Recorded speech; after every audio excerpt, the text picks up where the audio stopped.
नमस्कार, N K news में आपका स्वागत है। मैं हूं संदीप शर्मा और मेरे साथ कांग्रेस पार्टी के वरिष्ठ नेता पूर्व विधायक अनिल भारद्वाज हैं। आप और कांग्रेस साथ साथ है। दिल्ली नगर निगम में आम आदमी पार्टी के उम्मीदवारों को, प्रत्याशियों को मेयर और डिप्टी मेयर के लिए जो है कांग्रेस पार्टी ने समर्थन देने का निर्णय लिया है। सर, पूछना चाहता हूं, इस निर्णय लेने की वजह क्या है? आखिरकार क्यों कांग्रेस पार्टी जो है वो इस महापौर, उप महापौर पद के जो चुनाव हैं उनमें समर्थन देने का फैसला ले रही है? दिल्ली की जनता के हित में, दिल्ली के जनहित और जन कल्याण में, और दिल्ली की वो जनता जो निगम में से सबसे ज़्यादा काम जिसको जनता को निगम से पड़ते हैं, उस निगम का काम सुचारू रूप से चले, लोगों के जो रोज़मर्रा की सफाई हो, उनके पार्कों के रखरखाव हो, उनकी गलियों के रखरखाव हो, उनकी नालियाँ, उनके ड्रेनेज सिस्टम ठीक चले, उसके लिए वो काम ना रुकें। क्योंकि हम ये चाहते हैं कि कांग्रेस पार्टी चाहती है दिल्ली की जनता की भलाई हो। इसलिए हमने सीधे तौर पर हमारे सदस्यों से चर्चा की। कांग्रेस पार्टी के नेतृत्व ने हमारे चुने हुए जो निगम के सदस्य हैं उनसे चर्चा की। उनकी ये भावना थी कि हमें आम आदमी पार्टी को सपोर्ट करना है, क्यों करना चाहिए, और नेतृत्व ने बाकी नेताओं से भी बात करके इसको फैसले को, कल रात को ये फैसला लिया। श्री अरविंदर सिंह लवली जी जो हमारे प्रदेश के अध्यक्ष हैं और श्री दीपक बावरिया जी जो प्रभारी हैं, कि हम लोग हमारे इस फैसले को आज हमने अधिकृत रूप से आपके सामने रखा है कि दिल्ली नगर निगम के मेयर और डिप्टी मेयर के चुनाव में आने वाली 26 तारीख को कांग्रेस पार्टी समर्थन करेगी आम आदमी को। भारद्वाज जी, इंडिया अलायंस का, गठबंधन का दोनों पार्टियां हिस्सा हैं। निर्णय लेते लेते जो कल रात को निर्णय लिया, वो चुनाव घोषित हो चुके थे, तो ये मौका नहीं आप लगता कि भाजपा ने को जो मौका मिल गया है कि देखिए जब नॉमिनेशन फाइल करने का वक्त आया तो आम आदमी पार्टी के प्रत्याशियों के साथ में कांग्रेस पार्टी के किन्हीं लोगों को होना चाहिए था, वो कोई रहे नहीं, तो उन्होंने ये कहा है कि ये दोनों के बीच में जो है दो फाड़ है, पार्टी के पार्षद साथ में नहीं है। हम बहुत स्पष्ट है, हमारे यहाँ किसी तरह का कोई फाड़ नहीं। जब जिस पार्टी ने उम्मीदवार रखे हैं वो पार्टी जब अपनी बात रखेगी, जब उनके उम्मीदवारों का जो उनका नॉमिनेशन था जब वो क्लियर हुआ, उसी के बाद हमने अपने राय मांगी, अपने जो हमारे चुने हुए कॉरपोरेटर थे उनकी राय को, और अपने नेताओं से बात करके पार्टी ने फैसला लिया है। बीजेपी इसमें क्या देखती है, क्या कहती है? क्या बीजेपी चाहती है चंडीगढ़ दोहराया जाए? क्या बीजेपी चाहती है जो पिछले साल दिल्ली नगर निगम में सिविक सेंटर में रहा माहौल वो दोहराया जाए? कांग्रेस उससे बचाना चाहती है।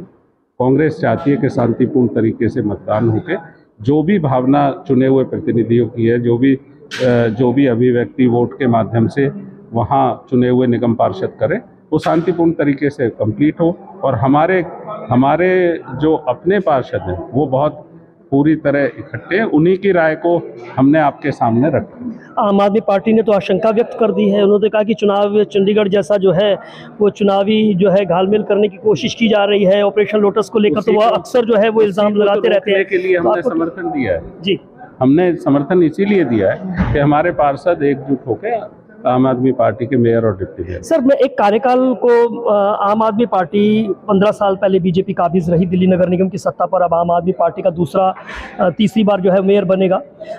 क्या इस कार्यकाल को, 1 वर्ष से ऊपर का कार्यकाल हो चुका है, क्या किस तरह से आप इसको लेते हैं? देखिए, 10 गारंटियां उन्होंने लोगों को दी। हम भी चुनाव लड़ रहे थे, बीजेपी भी चुनाव लड़ रही थी, आम आदमी पार्टी भी चुनाव लड़ रही थी। त्रिकोणीय मुकाबले में लोगों ने ज़्यादा सीटें आम आदमी पार्टी को दी, और जो एक विपक्ष का रोल है वो हमें भी मिला। तो एक मूक विपक्ष तो हम है नहीं। हमारे लोग जो निगम में जो भी जनहित की बात है उसके लिए पूरी लड़ाई लड़ते हैं, पूरी बात अपनी रखते हैं, अपनी जनता की भलाई के काम के लिए मजबूती से अपना पक्ष रखते हैं। और इसी रूप में हम आज भी दिल्ली के जनहित को देखते हुए स्पष्टता से कह रहे हैं कि ये परिस्थितियां जो दिल्ली के निगम के चुनाव में पिछले वर्ष यहाँ बना, उस तरह का किसी तरह की कोई हालात ना बने, ना चंडीगढ़ जैसे हालात बने। तो हमने एक मत से हमारी पार्टी का जो निगम के चुने हुए सदस्यों का रुख था। पार्टी लीडरशिप ने उसको आपके पंडित जी, यही मेरा सवाल है कि आपने कहा कि विपक्ष के रूप में हमें लोगों ने मैंडेट दिया है, लेकिन जिस विपक्ष के रूप में आपको मैंडेट दिया है, आप सत्ता पक्ष के साथ में जब आ जाते हैं तो क्या आपको लगता है कि दिल्ली की जनता को, जिन्होंने एक आम आदमी पार्टी के खिलाफ जो है कांग्रेस पार्टी के पार्षदों को जितवाया है, वो कांग्रेस पार्टी के साथ में सत्ता में आ जाएंगे विपक्ष के रूप में ही? बेशक देखिए, बहुत स्पष्ट है।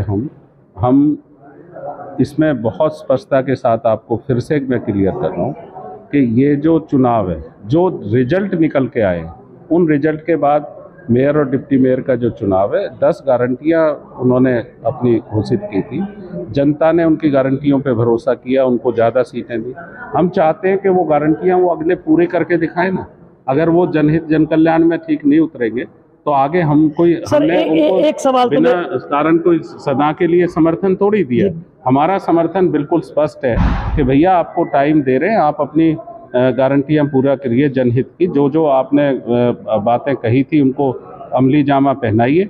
इसलिए कांग्रेस पार्टी मदद कर रही है कल को, नहीं तो कहे साहब हमें तो काम नहीं करने दिया। अगर वही रोल हम करें कि भाई हम विपक्ष के नाते क्या बीजेपी के साथ नजर आए कि भाई बीजेपी नहीं करने दे रही, कांग्रेस भी नहीं करने दे रही। हम चाहते हैं कंस्ट्रक्टिव काम हो, एक सकारात्मक विपक्ष की भूमिका कांग्रेस पार्टी यहाँ निभाए। एक सवाल सर मेरा ये है कि आपको लगता है कि जो गारंटियां दी हैं 5 सालों में से अगर 1 साल निकाल दिया जाए तो 20% काम पूरे होने चाहिए थे? क्या आपको लगता है? आप कितने प्रतिशत में तो नहीं बांट सकता अभी, क्योंकि जो 15 साल एक तरफ भाजपा का शासन रहा, अब उस कुछ चीज़ें ऐसी हैं जिनमें टाइम लगता है। जो भी स्थिति परिस्थिति है, हमने उनको कहा है भाई आपकी जो गारंटियां हैं उनको समयबद्ध तरीके से और जल्दी से पूरा करिए, इसीलिए हम समझते हैं। चलिए, बातचीत के लिए शुक्रिया। अनिल भारद्वाज, जिनका कहना है कि गारंटियां जो उन्होंने दी थी उसको लेकर वो पूरा करें, इसी को हम लेकर दिल्ली की जनता के हित में जो है वो समर्थन जो है वो कांग्रेस पार्टी जो है वो आम आदमी पार्टी को दे रही